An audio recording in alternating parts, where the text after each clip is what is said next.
श्री महागणपतये नमः. श्री सरस्वत्यै नमः. श्री श्री गुरवे नमः. श्रीमद्गुरुदेव दत्तात्रेयाय नमः.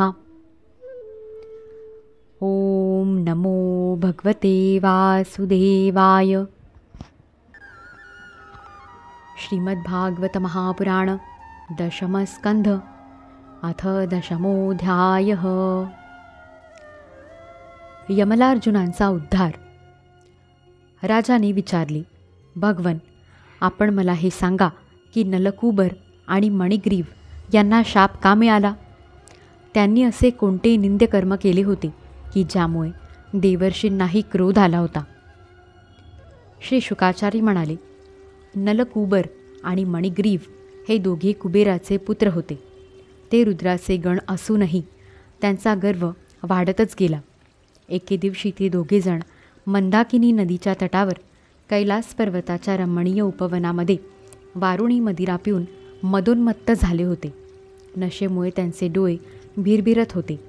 पुष्कळ स्त्रिया त्यांच्याबरोबर गाणे बजावणे करीत होत्या आणि ते फुलांनी लहटलेल्या वनामध्ये त्यांच्याबरोबर विहार करीत होते. त्यावेळी कमळांच्या ताटव्यांनी शोभणाऱ्या गंगेमध्ये स्त्रियांसह शिरून हत्तीणींसह हत्ती जसे जलक्रीडा करतात त्याचप्रमाणे ते जलक्रीडा करू लागले. परीक्षिता, कर्मधर्म संयोगाने देवर्षी नारदांनी त्यांना पाहून ते उन्मत्त झाले आहेत हे जाणले. नारदांना पाहून विवस्त्र अप्सरा लाजल्या. शापाच्या भीतीने त्यांनी ताबडतोब कपडे परिधान केले, परंतु त्या नग्न यक्षांनी मात्र नाही. जेव्हा देवर्षी नारदांनी पाहिले की ते देवपुत्र असूनसुद्धा ऐश्वर्यमदाने आंधळे आणि मदिरापान करून उन्मत्त झाले आहेत, तेव्हा नारदांनी त्यांच्यावर कृपा करण्यासाठी त्यांना शाप देत म्हटले. नारद म्हणाले, जे लोक प्रिय विषयांचे सेवन करतात त्यांच्या बुद्धीला बिघडवणारा महत्त्वाचा दोष म्हणजे संपत्तीची नशा. रजोगुणी कर्मे आणि कुलीनता इत्यादींचा अभिमानसुद्धा त्यापेक्षा अधिक बुद्धिभ्रंश करणारा नाही. कारण संपत्तीच्या पाठोपाठ स्त्री, जुगार आणि मद्य हे असतातच. श्रीमदाने अंध होऊन इंद्रियांचे गुलाम झालेले क्रूर पुरुष आपल्या नाशवान शरीराला अजरामर समजून आपल्यासारख्या देहधारी पशूंची हत्या करतात. ज्या शरीराला भूदेव, नरदेव, देव इत्यादी नावांनी संबोधिले जाते त्याची शेवटी काय अवस्था होते? त्यात किडे पडतात, पशुपक्ष्यांनी खाऊन त्याची विष्ठा बनते किंवा ते जळून राखेचा ढीग होते. त्याच शरीरासाठी प्राण्यांशी द्रोह करण्यामध्ये मनुष्याला कोणता स्वार्थ वाटतो? असे केल्याने शेवटी नरकाचीच प्राप्ती व्हायची. हे शरीर कोणाची संपत्ती आहे ते सांगा तर खरे. अन्न देऊन पालन पोषण करणाऱ्याची आहे की गर्भाधान करणाऱ्या पित्याची? हे शरीर त्याला 9 महिने पोटात बाळगणाऱ्या मातेचे आहे की तिच्याही आईवडिलांचे? जो बलवान पुरुष बळजबरीने याच्याकडून काम करवून घेतो त्याचे की पैसे देऊन खरेदी करणाऱ्याचे? हे जाळणाऱ्या आगीचे आहे की त्याला खाऊ इच्छिणाऱ्या कोल्ह्या कुत्र्यांचे? हे शरीर प्रकृतीपासून उत्पन्न होऊन ती मध्येच सामावून जाणारी एक सामान्य वस्तू आहे. अशा स्थितीत मूर्खाशिवाय दुसरा कोण बुद्धिमान मनुष्य याला आपला आत्मा मानून त्याच्यासाठी दुसऱ्यांचे प्राण घेईल? जो उन्मत्त श्रीमदाने आंधळा झालेला आहे त्याला दृष्टी येण्यासाठी दारिद्र्य हेच सर्वात प्रभावी अंजन आहे. कारण दरिद्री मनुष्यच इतरांना आपल्यासारखे मानतो. ज्याच्या शरीराला एकदा काटा टोचलेला असतो तो कोणत्याही प्राण्याला असा काटा टोचू नये असे मानतो. कारण आपल्याला झालेल्या पीडेवरून दुसऱ्या जीवालासुद्धा असेच दुःख होते हे त्याला कळते. परंतु ज्याला कधी काटा टोचलाच नाही तो त्या दुःखाची काय कल्पना करणार? दरिद्र्याला गर्व असत नाही. सर्व प्रकारच्या मदांपासून तो दूर असतो. उलट दैववशात त्याला जो त्रास सोसावा लागतो तीच त्याच्यासाठी मोठी तपश्चर्या असते. ज्याला रोजच्या भोजनाची मारामार असते, भुकेने ज्याचे शरीर दुबळे झालेले असते, त्या दरिद्री माणसाची इंद्रियेसुद्धा अशक्त झालेली असतात आणि त्यामुळे भोगांसाठी तो दुसऱ्या प्राण्यांना दुःख देत नाही. अशा रीतीने तो हिंसेपासून परावृत्त होतो. साधू पुरुष जरी समदर्शी असले तरीसुद्धा त्यांचा सहवास दरिद्री माणसांना सुलभ आहे, कारण त्याचे भोग तर अगोदरच सुटलेले असतात. आता संतांच्या संगतीने त्याची लालसासुद्धा नाहीशी होते आणि लवकरच त्याचे अंतःकरण शुद्ध होते.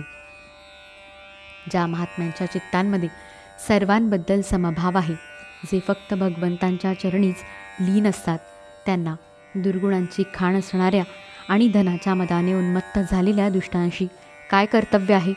त्यांची उपेक्षा करणेच योग्य. हे दोन्ही यक्ष वारुणी मदिरेचे पान करून उन्मत्त आणि धनाच्या मदाने आंधळे झाले आहेत. इंद्रियांचे गुलाम असणाऱ्या या स्त्रीलंपटांचा अज्ञानजनित मद आपण नाहीसा करावा. हे लोकपाल कुबेराचे पुत्र असूनही मदोन्मत्त होऊन अज्ञानात बुडालेले आहे. आपण विवस्त्र आहोत याचेही त्यांना भान नाही. म्हणून हे दोघेजण आता वृक्ष होण्याच्याच योग्यतेचे आहेत. तसे झाले तर यांना पुन्हा असा अभिमान निर्माण होणार नाही. तेथेसुद्धा माझ्या कृपेने यांना भगवंतांची स्मृती राहील आणि माझ्या अनुग्रहामुळे देवांची 100 वर्षे झाल्यानंतर यांना श्रीकृष्णांचे सानिध्य लाभेल.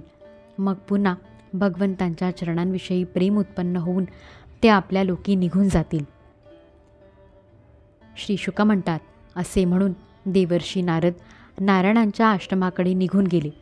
नलकूबर आणि मणिग्रीव हे दोघे एकाच वेळी अर्जुन वृक्ष होऊन यमलार्जुन नावाने प्रसिद्ध झाले.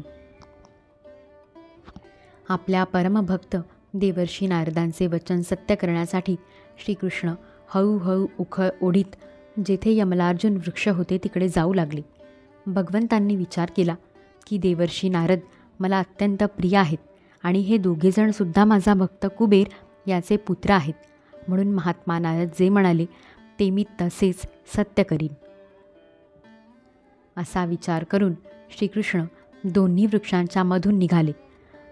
ते तेथून बाहेर पडले, परंतु उखळ मात्र तिरपे होऊन अडकून बसले. कमरेला दोरी बांधलेल्या त्या मुलाने आपल्या पाठीशी असलेल्या उखळाला जोराने ओढले, मात्र तोच झाडांची सर्व मुळे उखडली गेली.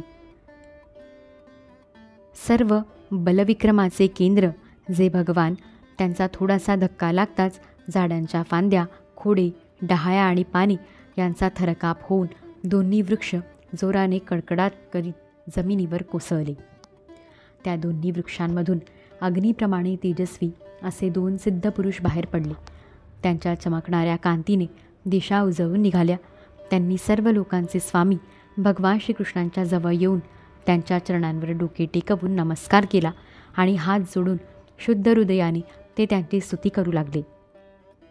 ते म्हणाले, हे महायोगेश्वर श्रीकृष्णा, आपण प्रकृतीच्या पलीकडील पुरुषोत्तम आहात. हे व्यक्त आणि अव्यक्त संपूर्ण विश्व आपलेच रूप आहे असे वेदवेत्ते जाणतात. आपणच सर्व प्राण्यांचे शरीर, प्राण, अंतःकरण आणि इंद्रियांचे स्वामी आहात.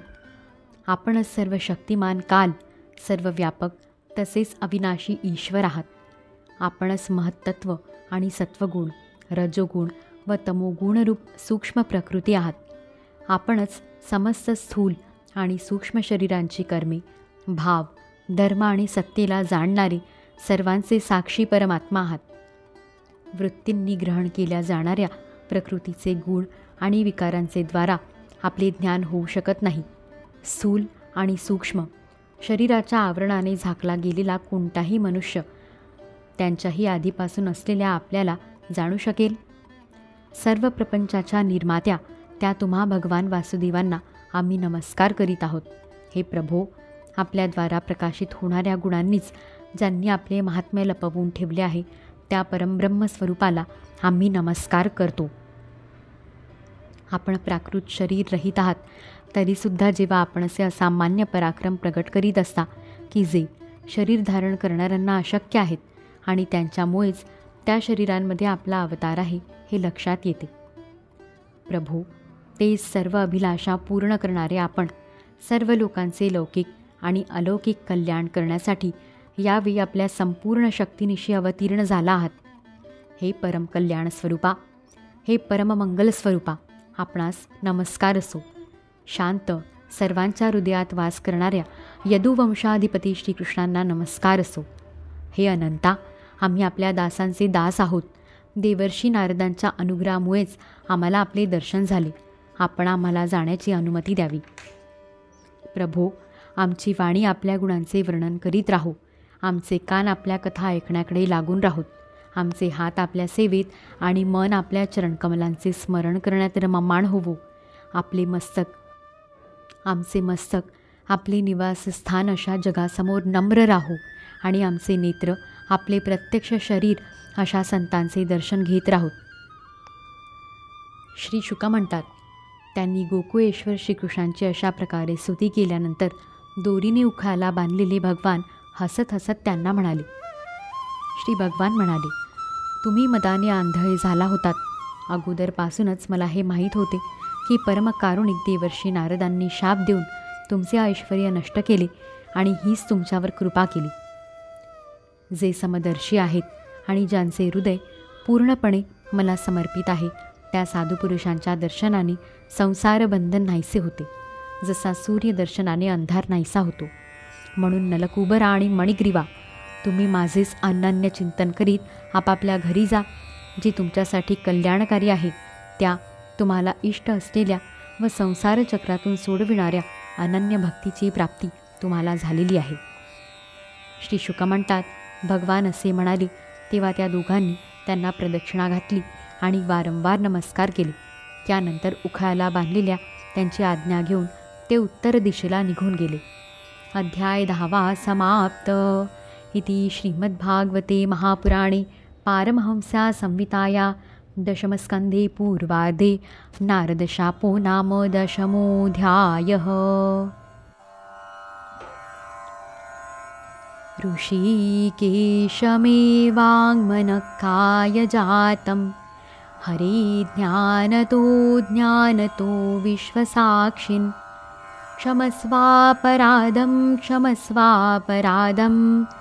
क्षमस्वापराधं प्रभो क्लिन्नचित्त. श्रीकृष्णार्पणमस्तु. दिगंबरा श्रीपादवल्लभ दिगंबरा सद्गुरुनाथ महाराज की जय. अवधूत चिंतन श्री गुरुदेव दत्त.